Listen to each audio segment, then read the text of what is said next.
ఏం చేస్తున్నావు అక్క? గిదేస్తున్నావేంది? ఎందుకు అంటే గిదేస్తున్నావు ఎందుకు? ఏంటిది ఇది? ఉల్లిగడ్డ ఎందుకు ఇల్లేస్తున్నావు? ఇట్లా చేసినవి ఈసారి ఎప్పుడు ఒక తీరు వద్దానా?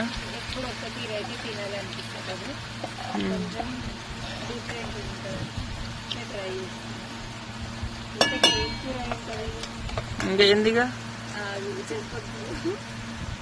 ఏం చెప్పకు.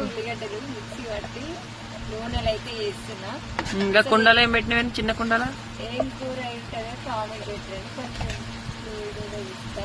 ఇక్కడ ఏమైతుంది కనిపిస్తుందా? మరి నేను ఏం వండబోతున్నా నెక్స్ట్ వీడియోలో అయితే నేను చెప్తా. ఈ వీడియోకి అయితే కామెంట్ పెట్టండి నేను ఏం వండబోతున్నా. బాయ్ మరి.